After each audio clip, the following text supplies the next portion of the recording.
Oh yeah! Welcome back to my corner of the internet, Macho Maniacs. My name is Lucas, head coach of the Seattle Seedots, and welcome back to my channel.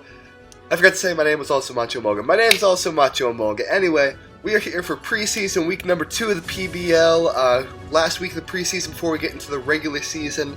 We didn't have a match last week because our opponent is currently going through a big real-life move, some IRL problems. Oh my goodness, stop that, stop that.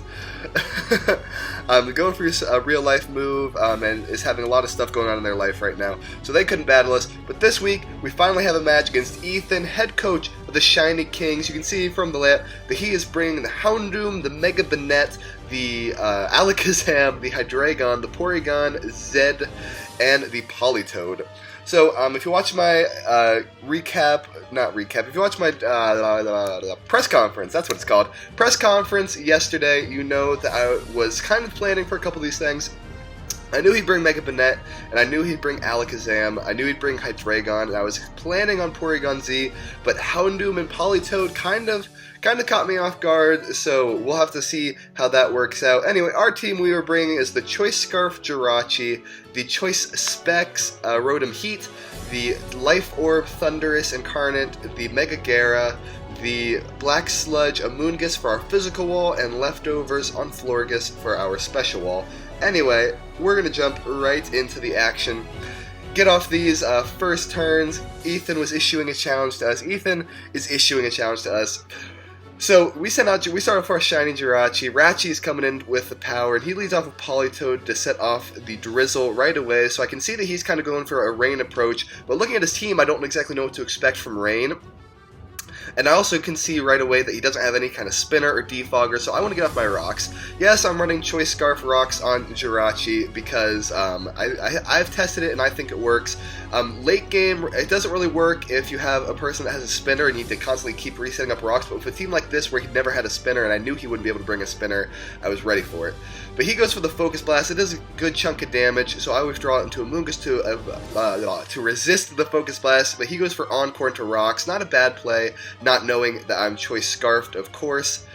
Anyway, he then Blizzards, and I Spore. That Blizzard does a really good chunk of damage, and the thing about this battle is that you're going to see he hits a lot of like 70% accurate moves, but Amoonguss is able to tank it because it's not stab, and put Politoed to sleep, get some Black Sludge recovery. He withdraws, and I figure he's going to withdraw into Houndoom, so what I do is I'm going to withdraw into my own Thundurus Incarnate, because I did a calc before this, and I know that after Rock's damage, Thunderbolt is a guaranteed OHKO on this Houndoom.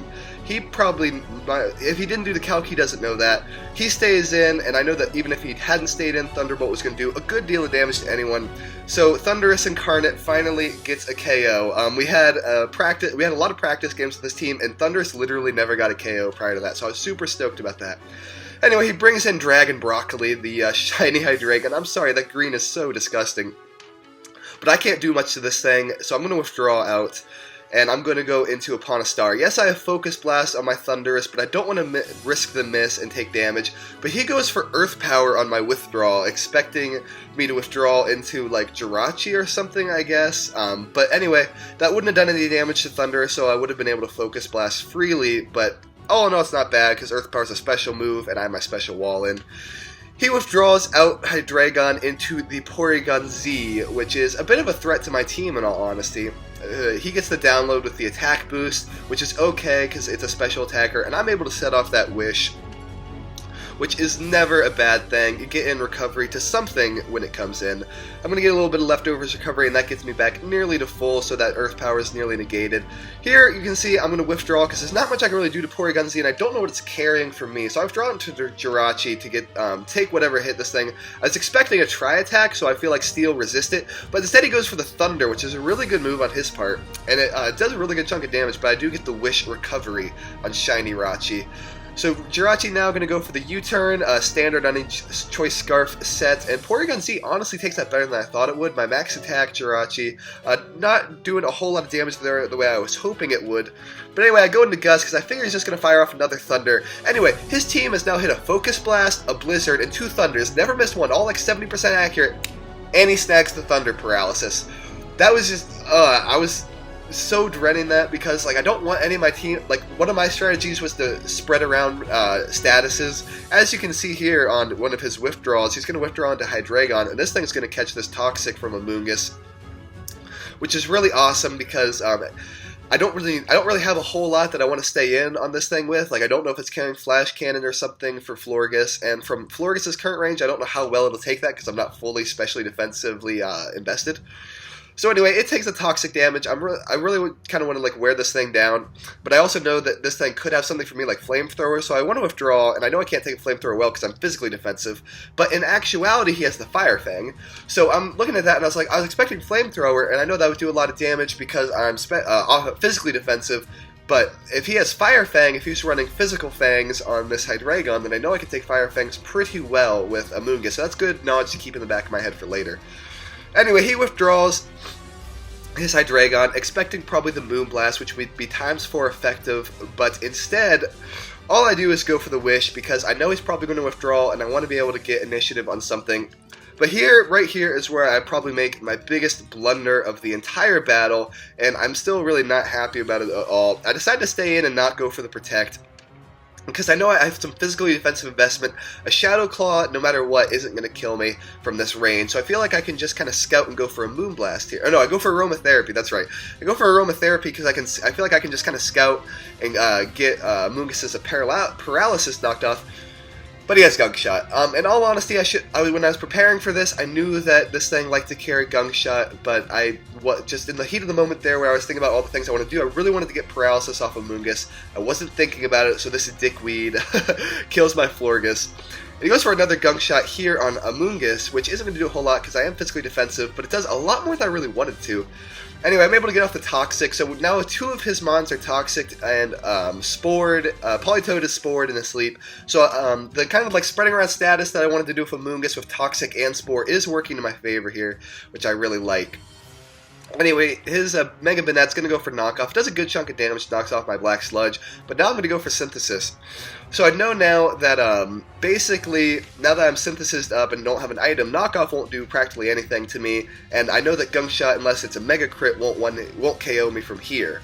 So I know I can kind of continue to just kind of synthesize and play the waiting game on that thing while it takes Toxic damage. Anyway, he brings the Hydreigon here, which is no bueno for Amoonguss, but I do go for the Giga Drain because I knew I could take any one thing and then Synthesis back up the next turn from the health I was at, so I did want to get off some damage on the Banette. But anyway, he starts into the Hydreigon. Super awesome switch for him because I can't do anything to this thing as my nose is so clogged. But I stay in here because I now have seen Fire Fang and I know he's not running Flamethrower and I know I can take that well, but he gets a burn, which is awesome. So he now has gotten a Thunder Paralysis, a Fire Fang burn, and has not missed anything, so I feel like I'm getting beat up a little bit in the hacks department. Anyway, I go for the Synthesis, and then I take burn damage, and I'm looking at where Hydreigon is from here, and I think that it dies to Toxic this turn. So I want to get in something that isn't Amoonguss so that I can kind of play around with that. I go into my Choice Specs, Rotom Heat, expecting the Fire Fang, but instead I get the Ice Fang. So I'm not entirely sure what he was expecting to come in there, why he switched up moves like that, because they're both the same power and they're both not stab, so it's not like Ice Fang would have done anymore. And I was already burned, so it's not like he's fishing for a freeze. But he brings in Politoed here. Really weird play. I'm not sure why. Maybe wanting to get off that Drizzle and set up for something else, and then just kind of sack off this Politoed. But I'm not entirely sure how much Volt Switch is going to do. I don't calc it, but I feel like it's going to do a lot since I'm Choice Specs, and it does do a lot. It kills. So I feel like Politoed possibly was some kind of like physical, not special attacking set since we saw Blizzard and Focus Blast from it. But anyway, it's gone now. So I got into Scrimp, my Mega Gyarados, and he goes out into Athena, but I'm going to switch out immediately because I can't just stay not Mega Evolved. I do have to Mega Evolve first turn the PBL if I use a move. So I just switch out into Jirachi because I know for a fact this thing's carrying Dazzling Gleam or Energy Ball, and I see the Energy Ball from it, and Jirachi's able to sponge that hit really well. I go for the Iron Head here, and trying to just kind of fish for a flinch, and I do get the flinch. I was expecting this thing not to be Choice Scarf set, and I knew even if it was, I wasn't too worried about sticking in on Energy Ball. So basically, if it was Choice Scarf, Energy Ball wasn't going to do anything to me. If it wasn't Choice Scarf, I outspeed.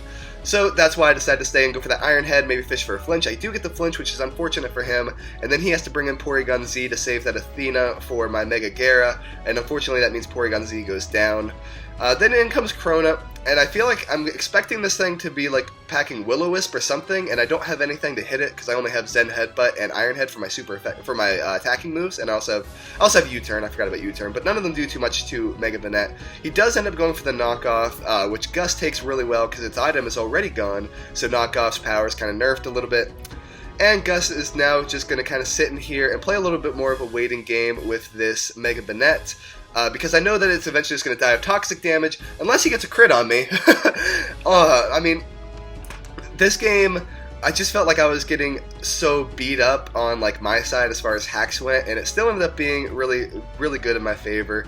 As you can see how it's going right now, we currently have a 5-2 lead in the Pokemon department.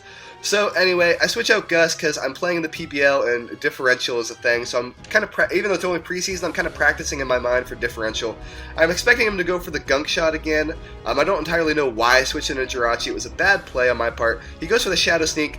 I live on 6, which is really amazing, and then he dies to the toxic damage. I definitely should have lost Jirachi here. It ends up being a 5-0, because I know I outspeed Athena and I can kill with an Iron Head.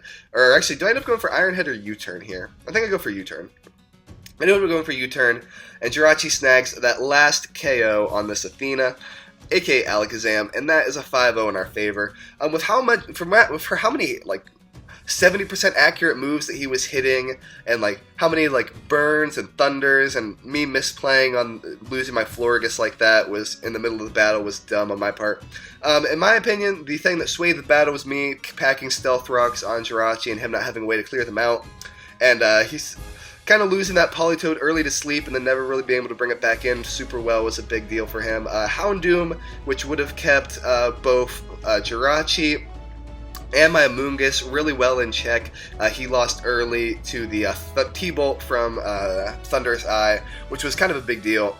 So all in all, I feel like it was closer than a 5-0. It definitely could have gone a different way because we were getting hacks pretty bad.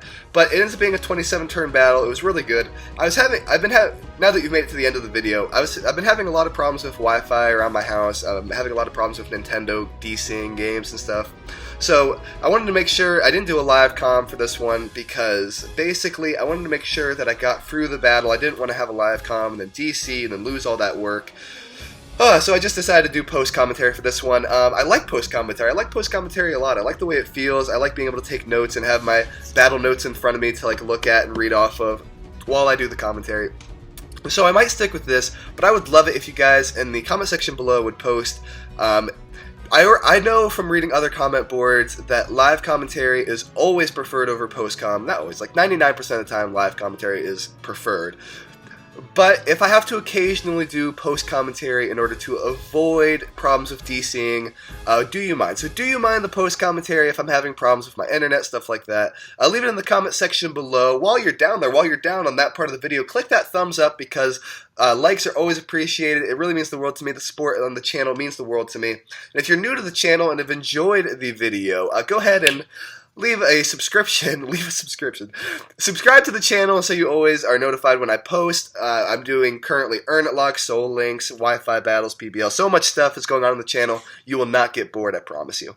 Anyway, my name is Lucas, aka Macho Emolga, and I will see you guys next time. I hope you guys had a lovely 4th of July, by the way. That was yesterday. It's actually today in my world because this is going up before. I'm just rambling now. Peace out, guys. Oh, yeah!